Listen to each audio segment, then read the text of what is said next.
So, welcome to one of two breathwork sessions with me this week.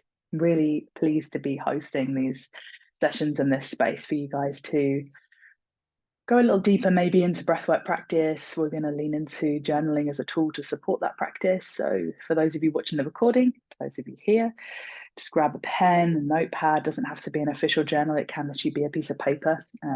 That you can do with as you please after the session, but it's a really helpful tool, as you'll see, and some of you probably already know, to help process some stuff that might come up and also to empty the mind. It's a really great way to, I always think of journaling as like literally getting all the gumph that's in the head and literally being able to put it somewhere. Not that it makes it go away or disappears, although it does definitely lighten the load of lots of it. But it means that for that moment, you're really kind of expressing how you're feeling, and it's in quite a contained and safe way, I guess. So we've got two sessions together this week, and this first one is going to be really an introduction to breathwork and to the practice of pranayama, which is the Sanskrit word for breathwork. And we are going to talk about some of the benefits, or I'm going to talk a little bit about some of the benefits and offer you a chance for just a bit of contemplation as to where in your life you feel like breathwork has, or taking a breath has supported you. So there'll be a few little prompts I'll give you and a few opportunities for you to, especially at the start of the session, to just explore for you what breathing is. I don't usually teach breath work this way. We usually go straight into the kind of belly of the beast, if you like, and go in with some really great techniques and some really great different practices. And we will get to that. But I always think that if you're new to this, if you haven't practiced pranayama before, or if you have, but kind of not for a while, or maybe you're new to the idea, but you are practicing regularly, but you're still kind of finding your way. Anyway, wherever you are in your journey, I think it's really good to get lots of different teachers' insights and their learning and watching them or learning from them, gleaning from them along the way. So one of the things I wanted to talk about was some of the benefits of breathwork before we get started, why we'd even do it, because it can be one of those things, become one of those, not buzzwords, but one of those phrases about mindfulness and self-care that's really been used a lot recently. And there's lots of talk of it in the media. Lots of mental health charities are using it now, which is incredible to see. The Charity Mind are using it for some of their support for people coming to their clinics, which is incredible. And they've got leaflets and pamphlets up on the wall with step-by-step guidance as to how to do that. So lots of places, people, organizations and other places are becoming really aware of the benefits and how it can support us. So really amazing for stress management. There's literally taking a breath. It's a phrase we might have used before, like just take a breath. We might have said it to a friend, family member. We might even have said it to ourselves, like take a deep breath. Everything will be okay. We're literally talking ourselves through a guided, connected, down regulation practice, even in that one sentence. So the breath is incredible at de-stressing, at re-regulating, and really grounding and rooting us in ourselves. A lot of the time in life, we become very away from, and I use that phrase quite frequently because most of what we do requires us to be out there in the world. And whilst we're out there in the world, doing our jobs, doing our life, having conversations, hashing out ideas, all of those things, we're outside of ourselves, which means we're away from our core, we're away from our center. And what that often does is leaves us in quite a fatigued and sometimes quite a frazzled state, actually. A whole week can go by. We can get to it's why often I think the weekend feels so good. We spent so much time exhausting ourselves out there that coming back to the body, coming back to the breath and the self feels literally like a breath of fresh air, feels like a way to just reconnect and ground and really like a homecoming. So really great for stress management, really good for coming back and connecting to yourself and your body. And of course, for lots of people as well, it has been scientifically proven. Some of the breath, in fact, the box breath that we're going to move through has been shown to actually alter the way that the breath connects to the brain and the way that the brain then functions. And so for people that suffer with anxiety, which I think it would be, most of us do have moments at least where we feel quite anxious or something happens in life and it can trigger something within us. And definitely for those high stress or even PTSD. So box breath was actually used a lot for sufferers of wartime PTSD to try and regulate their brain function and to just give them a visual and a focus. And you'll see as we practice it why that would be useful, and you'll probably hopefully feel quite calm yourself when you do it as well. So the last thing I just wanted to say was I'm actually not just a breathwork teacher, I also teach yoga. And I should have done a little intro right at the start, really, shouldn't I? But for those of you that don't know, my name's Hannah. It is on the screen, so hopefully you know, and it's been in your emails. But I actually mainly teach yoga asana practice, so the physical posture. But I really weave the breath into every single class I teach, every offering, every retreat. There is not a single place that you'll find me teaching where the breath isn't an integral part, because the two go hand in hand, the body and the breath. And it's such an important part of the yoga practice. If you do love yoga, anyone watching this, has a regular practice. If we're not connecting to the breath, then your practice is only about a quarter full. So really, I would say probably not even that.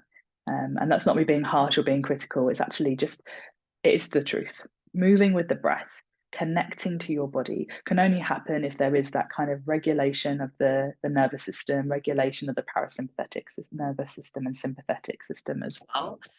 And allowing your body to regulate through breathing increases oxygen flow. When we have increased oxygen flow, muscles, tendons, ligaments move and respond a lot better, recover a lot better. So it only makes sense really if we're doing a physical practice. It's like when we go for a run or a sprint, when the heart rate elevates, the blood flow is pumping more because the heart's pumping more. We breathe heavier. We start to often pant, open our mouth to mouth breathe to create space for more oxygen. Okay, so yoga and breath yoga asana and breath practice are like one and the same. Yeah, they come together in a package. And I'm going to talk lots about the nose or breathe, or I'm not going to talk lots about the nose. You're going to notice we only breathe through the nose. And the reason we do that is because, again, we want to not activate our fight or flight. It's not panic stations. When we open our mouth, like I just said, when we run, when we're sprinting, when our heart rate elevates, we are going to open our mouth to breathe in, and that action actually does not get as much oxygen in. It also stops the filtration system that's naturally inbuilt in the body. So through the nose, all the nose hairs and follicles, there's a whole connected system here that actually filters out toxins, so that before the breath actually hits the back of the throat, it's going through a passageway already to try and get there. And so a lot of the stuff, the dust, the particles, toxins, viruses and things in the air, and smog and pollution get caught up there before it hits the back of your throat. And before then it goes into the rest of your respiratory system and spreads to the lungs. So you can see why nasal breathing would be beneficial from a health and well-being perspective in terms of our daily contact with the toxins and things outside of our body. Also regulates the brain. Yeah, it sends a message to the nervous system to say, hey, we're calm, we're regulated, left and right side of brain is working, we're connected. It will allow you to think clearer. Of course, you might be suffering at the moment with a blocked nose, a cold. We've had a lot of that in yoga and a lot of that around the place at the moment. I was poorly last week with it. And I did find it really hard to breathe through my nose. But what I did was, without pushing and forcing, I allowed myself to softly just continue with the effort of inhale, exhale through the nose. Of course, if that becomes impossible, then you can always release and just take a few breaths as you need to. But you will find that if the body had no choice but to breathe through the nose, that it would eventually go there. What we don't want to be doing, though, is creating a pressure chamber and increasing kind of anxiousness or feelings of panic. We certainly don't want to be pushing our way through this kind of practice, okay? So with that being said, I'll stop talking now. We can get into some of the first practices. So have your journal nearby. We will journal at the end. So I'll give you a chance to reflect on the practice, reflect on how you feel. And my prompts will be around what you've just done. It'll give you an opportunity to kind of empty the mind a little bit. And again, we use this practice to empty some of the thoughts. And what's really lovely is that the breath connects us to ourselves. And then when we're fully connected to ourselves, we might find that lots of stuff comes up. Because when we're out there away from ourselves, we're pushing down all the stuff that actually needs attention within us. Okay, so we're out there, our body's like, wait, keep a lid on it, guys. They're busy, they're out here, they're doing this, they're doing that, they're going about their day. And so what we need and how we need to be resourced kind of comes bottom of the pile for a moment. And we're going to make sure in these couple of sessions that we're well equipped so that we can use these practices in day-to-day life, or whenever we need to, as many times a day as we need to just keep that regulation in the body. Okay.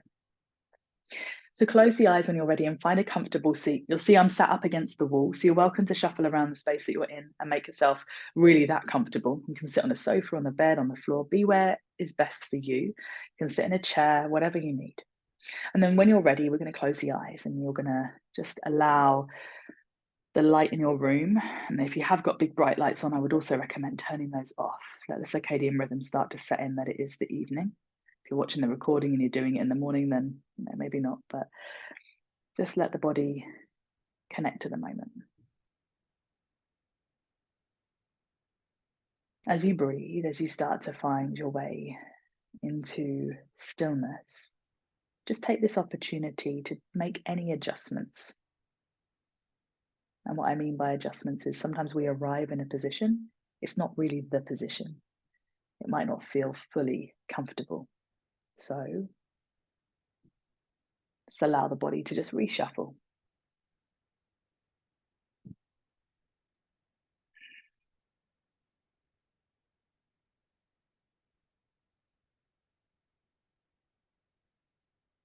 As you start to sit in silence and stillness, you'll start to notice your breath, especially as I've just been talking about it for the last 10 minutes. This all comes to the forefront of the mind.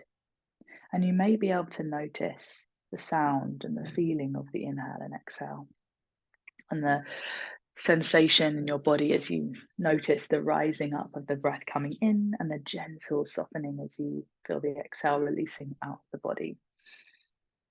And it's a real pleasure to actually observe that mechanism within us because it happens so automatically that unless we deliberately, purposefully put the attention on it, breathing just happens like opening our eyes in the morning, taking one step in front of the other to walk somewhere.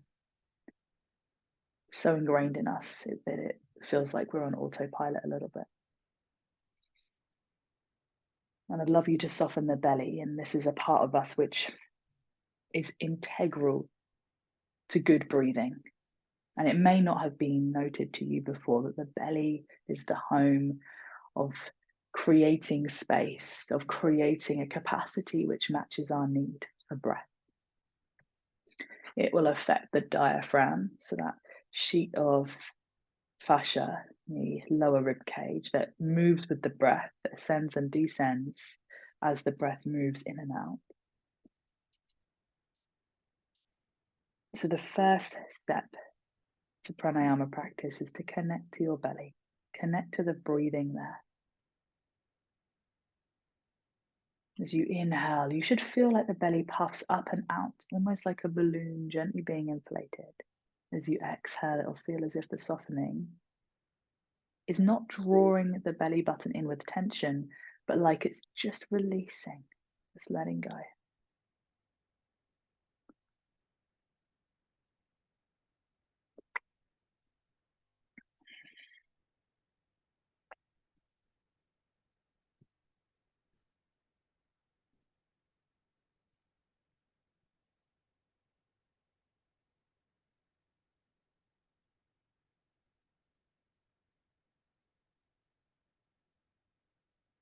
See if you can keep the mouth closed without squeezing the lips together, without clenching the jaw, without tensing the face. The lips are just lightly closed. The breath is just moving in and out through both nostrils.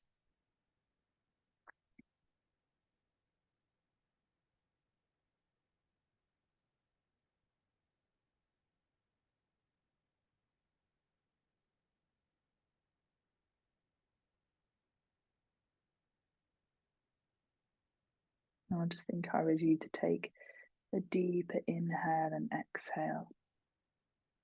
Now what you're trying to do is push the edges of your capacity. So you felt into the belly breath, and I just want to say another thing here as well, that for most of us as humans, we've been taught to keep this part of our body small, flat, tight, hidden.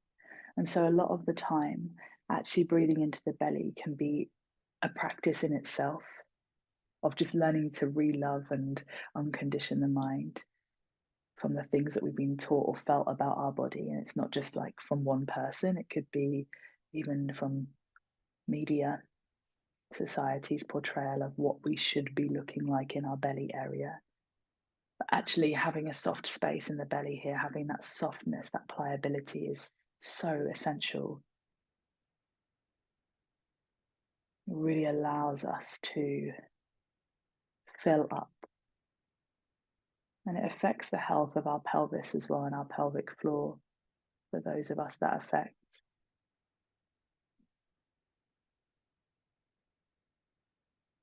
Just allow even the shoulders to drop a bit more as you notice that this simple exercise can actually be quite a challenge and can bring up little bits of tension in different places in the body.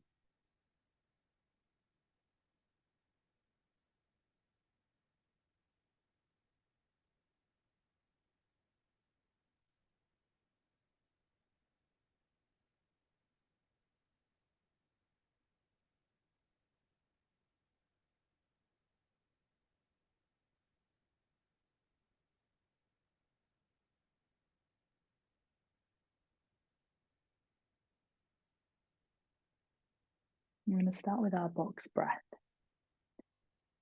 Fairly simple format, but not necessarily simple in execution. So I just want to say that I don't believe anything is easy, and I won't use that word because it's all relative to where we're at in our practice, in our bodies, and in our minds.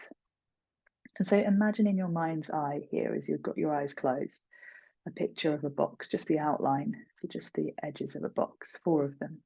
They're all equal in a box, in a square. And so we're going to draw each side of the box as we inhale, and we're going to hold the breath. So we'll also draw another side then as well. You'll know what I mean in a moment. So starting at one corner, as you inhale, count in your mind 1, 2, 3, 4. Hold the breath in 4, 3, 2, 1. Exhale 1, 2, 3, 4. Hold the breath out 4, 3, 2, 1. It's one round complete. Continue as you are. I won't keep counting every round. It can become quite repetitive if I do. Your count of 4. Inhale, hold, exhale, hold. We call that holding bit kumbhaka, breath retention. And this is the point of where we're either completely empty or entirely full of breath. And if we're full, we can feel the pressure building. We start to feel the sense of prana, our life force living within us. Maybe a fizzing, a tingling, a sense of warmth or fullness, buzzing. And as we exhale and we're fully empty, the emptiness can feel like a little bit of freedom, a bit of spaciousness, clarity, and many other things as well. So you can put your own, insert your own feelings into that part. So 4, 4, 4, and 4. Stay with your rhythm. Give you a couple of minutes in silence to move through that breath.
I'd love you to complete this round. So the end of the round is the bit when you've had the exhale and you've held the breath out, and that's when it finishes.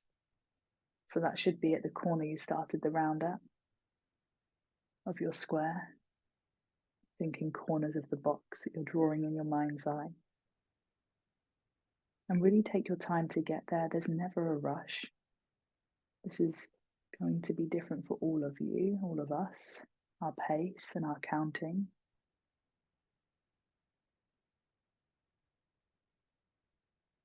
Just honor the round that you're in without just letting it go. Full completion of the round is really quite an important thing, really, when it comes to pranayama, because it gives our body a sense of having done it all, seen all of it.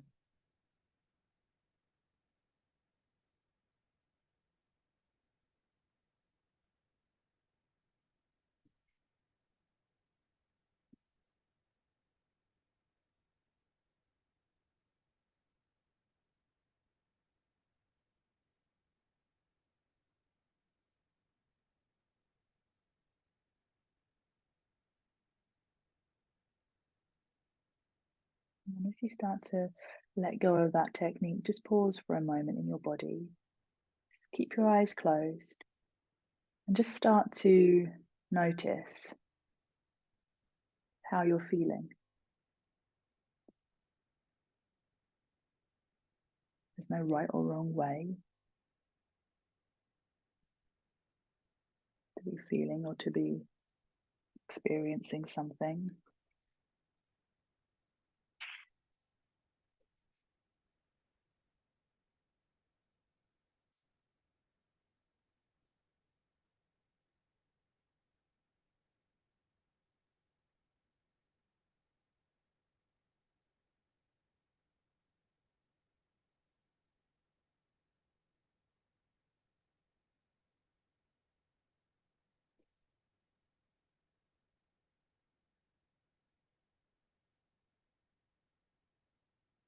As you connect back to your breathing, your natural rhythm of breathing now, so we're not creating a particular routine or set pattern or way of breath.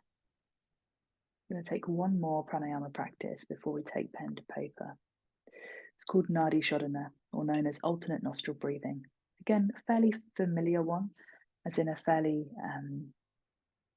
well-known technique.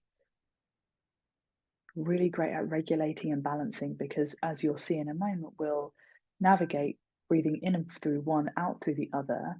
And what this will start to do is just balance each side, the airways, signal the brain, connect as well, because we'll be closing one, doing one action, closing the other nostril, doing a different thing. So we're starting to just bring the brain into this a little bit more as well.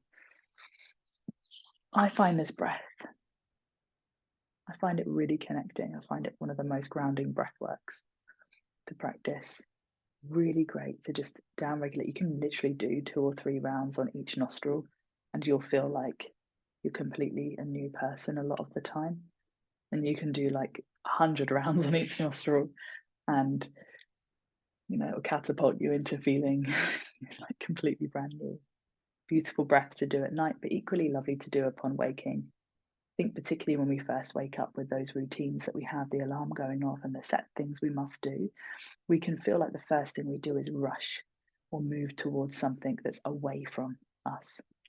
So what I like about Nadi Shodhana, alternate nostril breathing, is that it's a really easy, quick fire way to connect into our bodies and to really be feeling what we're feeling. And just noticing the physical vessel, this meat suit that we're all wearing on the outside of our soul, we're walking around in, like, is there any niggles? Are there any pains, aches, stiffness? Are we aware of our body? How are our emotions? So really lovely practice to do, short, sweet and simple, first thing in the morning, any time in the day where we feel like we need to re-regulate. And at night, just a really beautiful way to just drift off into sleep. So you can use your right or left hand. It doesn't matter which hand you use. We're actually going to start with an exhale through the left nostril. And I'm not going to mirror you guys because it gets super confusing and I forget my lefts and rights if I do that in breath work. I mean, for yoga, most of the time it gets confusing. But I'm going to use my thumb and I'm actually going to use my first finger. Usually would say use the ring finger, but I prefer thumb and first finger for this. And so I'll just get my fingers ready, and I'm not going to push hard. Just a note here is not to dig your finger in. Your finger is creating pressure, but it's not trying to really press. That makes sense. It's just closing the nostril. So I'm just going to take a long, deep breath in through both nostrils. And I'm going to close my right at the top of my inhale and exhale through the left. I'll close the left and inhale through the right.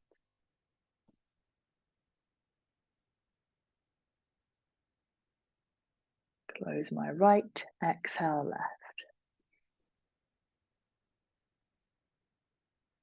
Close left, inhale right.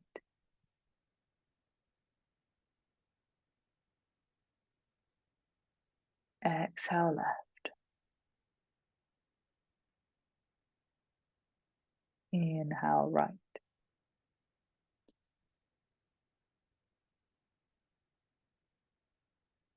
Exhale.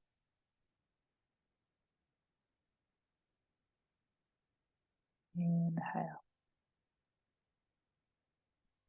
Continue along this route.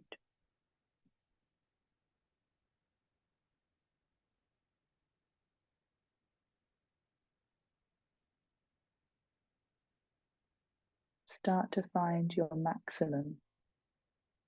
Let's not push past 95% of fullness, but let's allow the breath to come in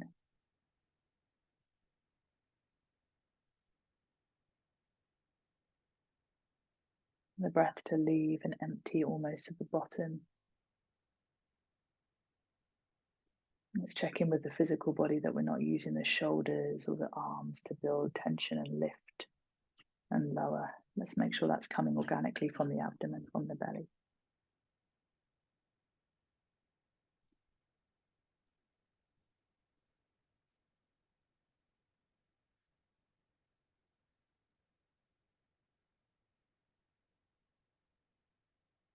When you next take your exhale through the left, I just want you to release the hand.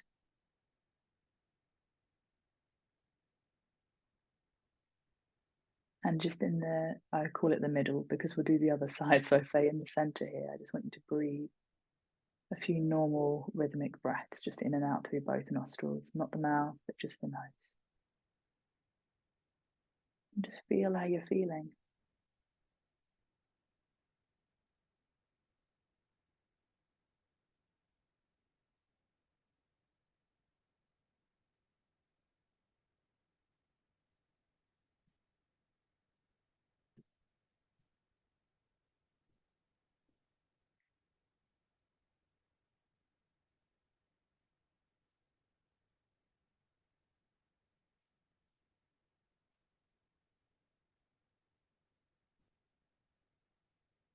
And then on the next inhale, fill up almost to the top, not quite.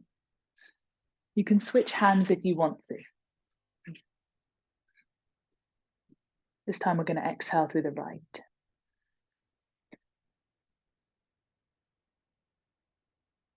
And we'll inhale through the left.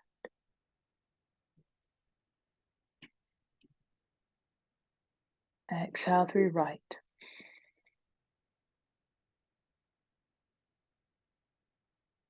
Inhale through left.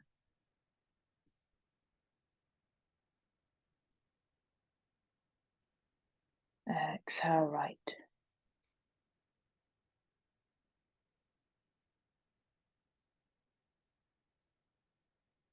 Inhale left.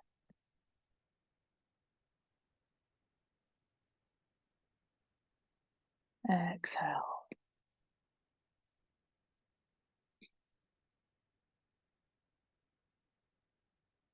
Inhale.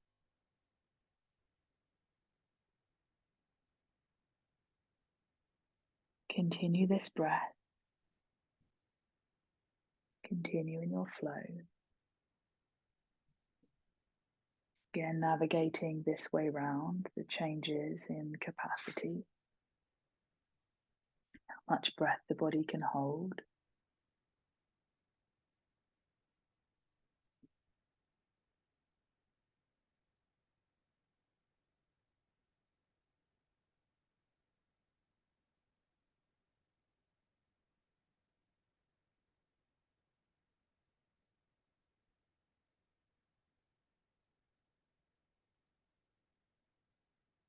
And then when you get to your next exhalation, releasing the nose and releasing the technique, letting go of all technique. And just still with the eyes closed, natural, normal, inhale and exhale through the nose.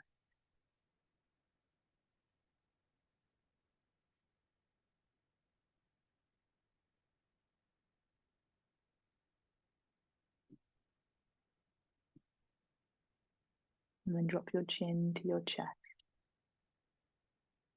Blink the eyes open so that you're the first thing that you see.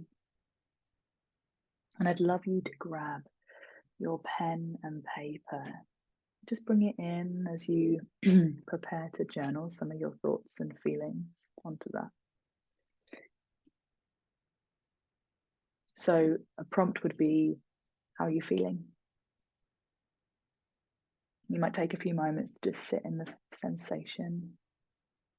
Just write either in word, like just one word format. Doesn't have to be, journaling doesn't have to be storytelling if you're new to journaling as well. Just to say, doesn't have to be a set way, or doesn't have to look like a novel, like someone's going to pick it up and read it. Actually, what's lovely about a journal is it isn't for anyone else's perusal, it's for your eyes only.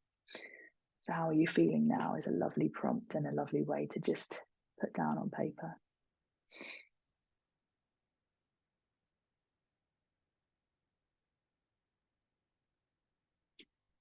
Is there a time in your life or day to day where you think one of these or both of these breath techniques would be helpful and supportive?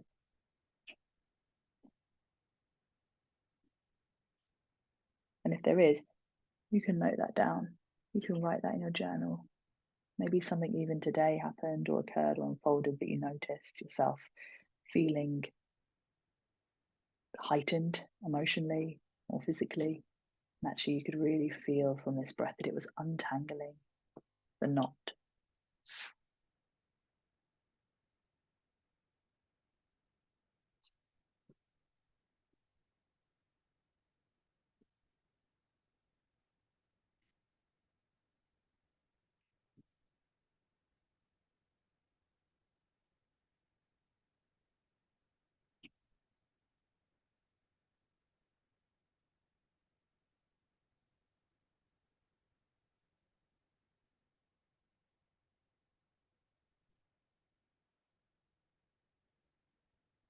And how is the mind feeling? How are the thoughts? Maybe as you start to journal, they come flooding back and there's a lot to process. But in relation to during practice, how was the mind? What did we notice?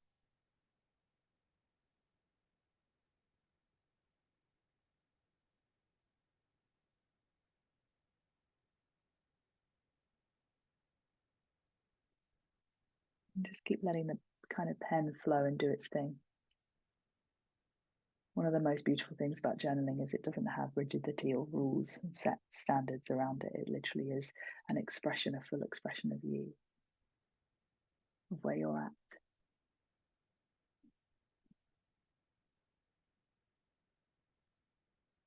Of what's real and true for you right here and now. And that isn't something that someone else can claim or have as their own. That's true to you and you only.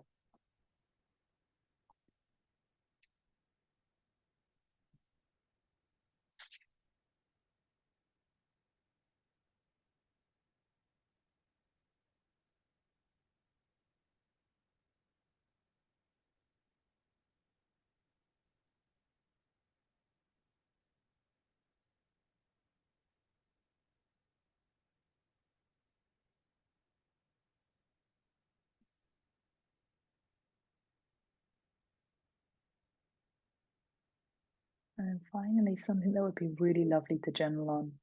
And again, if you're watching the recording, it doesn't really matter what time of the week you're doing it. It could be even in a couple of weeks' time that you end up watching this recording. But what is an intention for you for the week ahead? An intention can be however vast. Its bigness or smallness has nothing to do with it actually. It's really relative to you and where you're at in life right now, but really you can choose anything. And intention is something that you're really devoted to, being of service to, being in action with. And just see what comes up when you're prompted that way. It doesn't have to, again, it doesn't have to be a set certain thing. It doesn't have to look, feel a certain way, or have a particular tone to it. It can literally be your thing, the thing that comes to mind as an intention.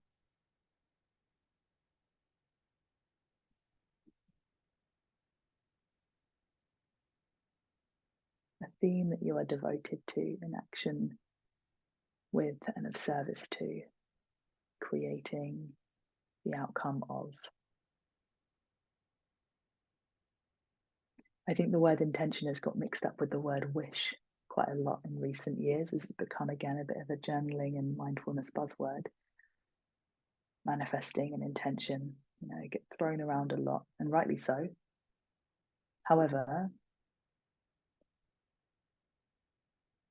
it pulls away from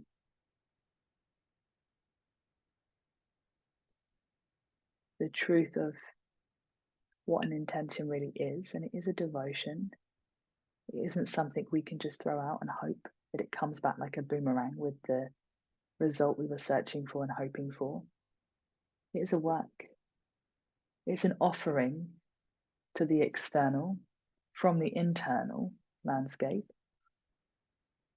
It's kind of like we're claiming our right to take up room in whatever that thing is, claiming it as ours, as our own. And in doing that, in spoken word or written word, we create momentum towards something.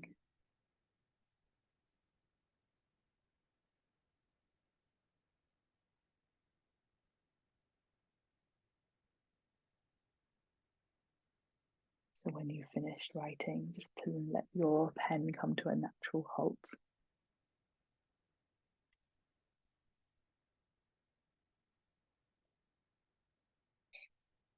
You can pop the pen down and just close the eyes again, one last time, connecting to the self.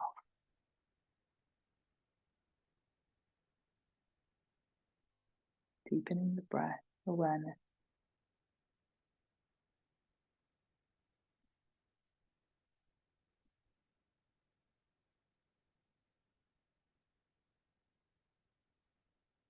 Taking 5 more deep belly breaths here.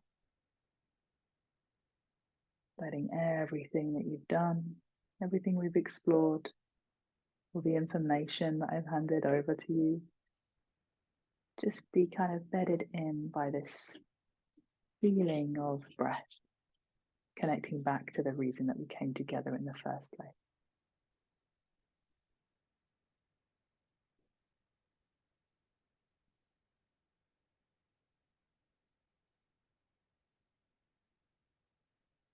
And then bringing the hands together in prayer, allowing the thumbs to come to third eye, space between the eyebrows. Together we'll seal our practice in a way that I always do at the end of anything I offer, with a bow, love, honor, respect, remembering that we are all connected, we are one. Namaste. Thank you for joining me in this practice. Thank you so much.